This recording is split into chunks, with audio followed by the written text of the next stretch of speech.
So Elon had promised us an announcement tonight, and we got that announcement with regard to the Terafab. And there was some news in there. Most of it was things that we already knew in terms of his desire to get to the moon, create a moon base there, and then eventually send satellites from space using an electromagnetic rail that would make it some people, I think Elon would say, close to free to shoot satellites into space from there, and to make the components on the moon, most of them at least. So that's we've known about that for some time. So that's not unexpected. And we've also known that the announcement today was to announce a terafab. He tried to put that in perspective, what a terafab would really mean. It would mean something like 50 times the amount of chips that are the gigawatt hours of chips that are gigawatts of chips that are being made now. I may be saying all of that wrong, but I do know it's 50 times the number of chips that from all makers, add everybody together, and it's about 200, 200, and he wants to get, of course, that'd be 2%. So that'd be 20, and he wants to get to 1,000. So the things we were looking for, though, tonight were, details.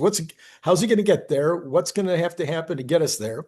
And I thought that the two or three pieces of news that were most important were that, first of all, he announced they're starting with an advanced technology lab.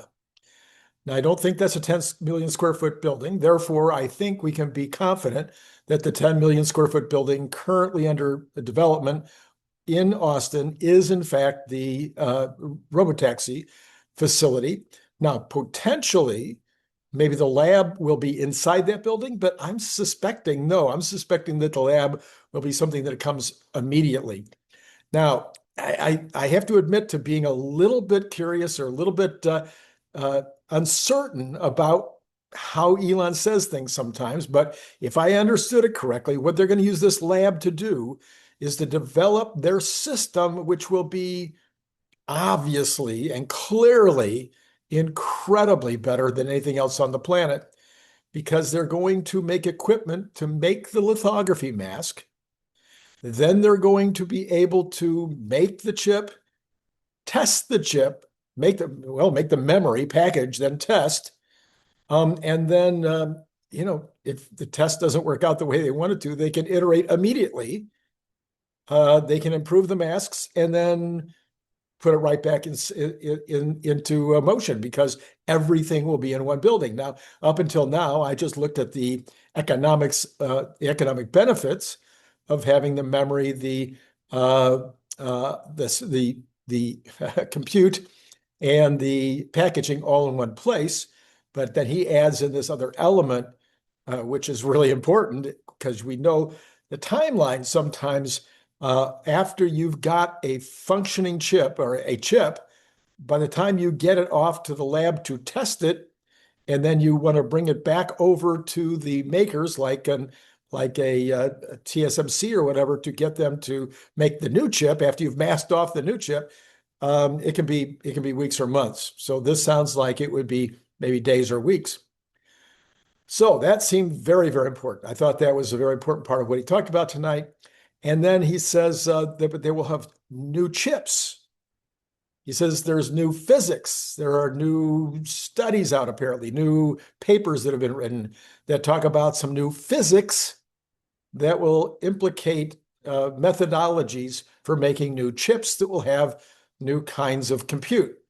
He said this is very, very advanced, and this will be the direction they're going to take. He says, look, we're going to try to make things incredibly more interesting than they are now, or make them better in many, many ways. We're going to, shoot for the moon, I suppose.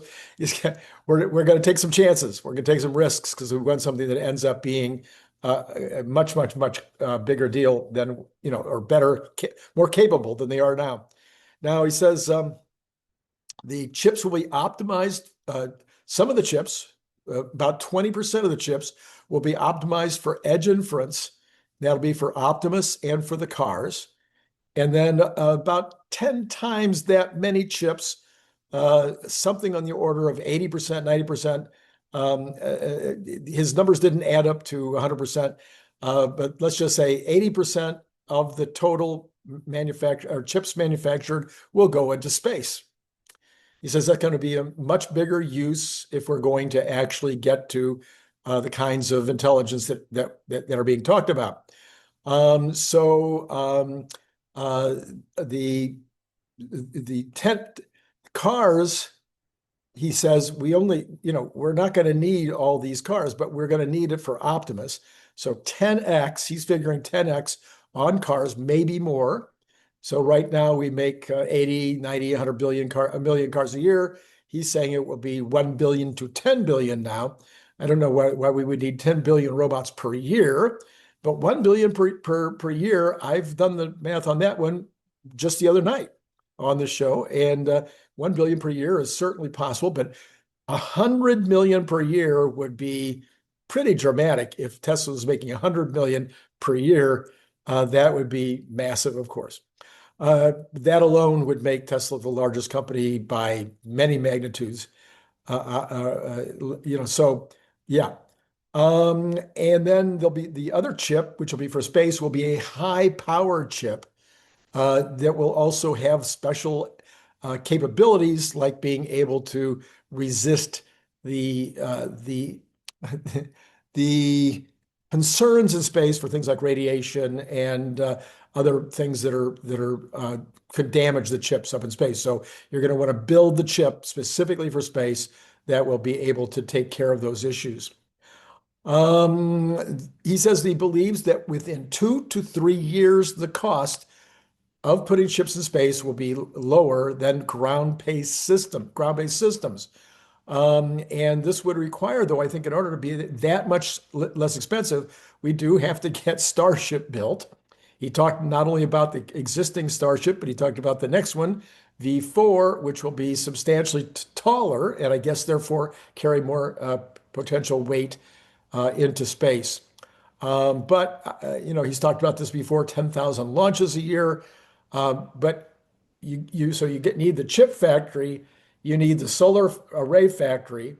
He did talk about the solar also. He talked about the amount of solar that they need to build, and that the solar panels for space are easier to build than the ones for the ground. And didn't go a ton more into the solar aspects on the ground, because I think that we already know what the plan is there, more or less. And he says one of the benefits of going into space is NIMBY. So right now, the more of these data centers that we put up, the more we find cities, neighborhoods, areas that are fighting the data centers. He says by the time we get 2 or 3 years from now, there's going to be a lot more data centers and there's going to be a lot more NIMBY. So this will solve that problem as well.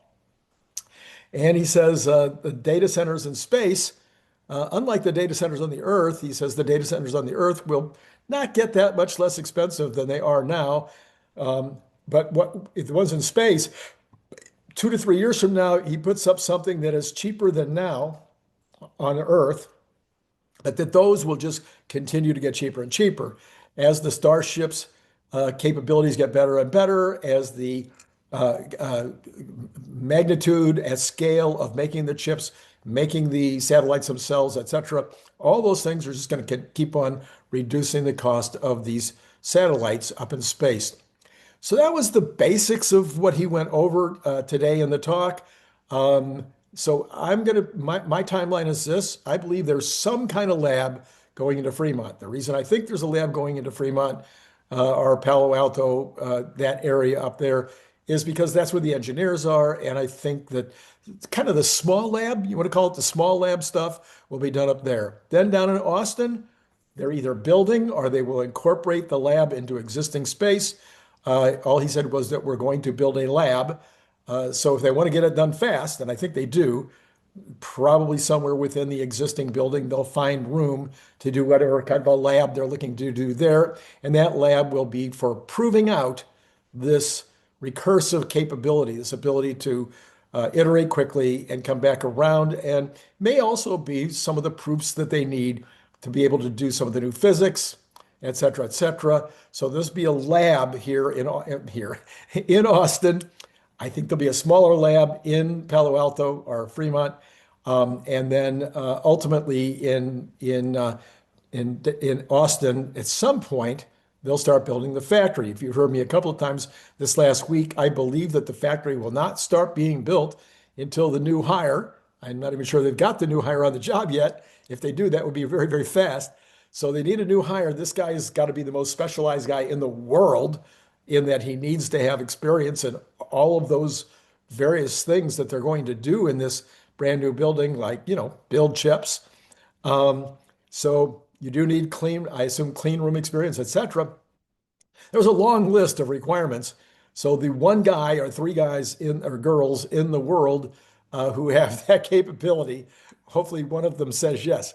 Anyway, once they've got that person on board, according to the job description, that person's responsible for everything about that factory, from initial design all the way through production and everything in between.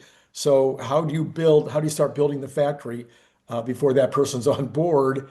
Otherwise, you've got a land that you've developed or that you have created, which maybe needs to be, I don't know, 10 feet wider or 100 feet, 1,000 feet wider, or longer, or, million, maybe it needs a dramatic amount of pilings or something that they weren't planning to do. So I think they got to wait for this guy to come in and spend a week or two putting together the initial plan before they could really break ground. So that's my theory on the subject. Let me know in the comments what you think I've got right and wrong.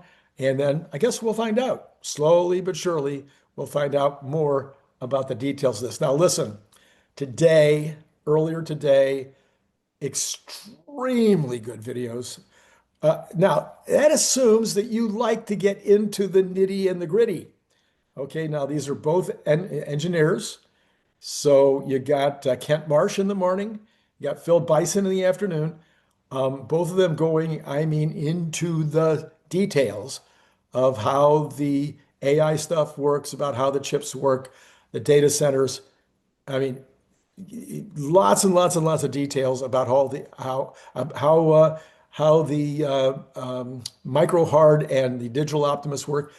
Tremendous stuff. I'm going to put both cards up, and if you have time, I'm really, really encouraging you to go take a look at these. Now, look, if you only like the top stuff, and you're not that concerned about getting into the engineering and understanding that, all I can say is the more you understand it, the better you'll know how to play the stock. So again, I'd encourage you to go check those out. Now tomorrow, normal day, we do have another Phil Beisel tomorrow, which I think you'll find fun, useful, but entertaining this time, because there's kind of a twist at the end, which you might find entertaining.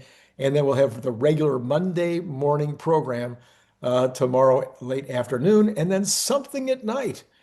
I'm not sure. It could be another Kent Marsh, because he's got another one ready to go. It's just a matter of whether we have time to put it together tomorrow, or it might be, I've got a whole list of things right now. There's so much that we can be talking about. So I got a list of things that I might do tomorrow night after the Monday morning show. All right.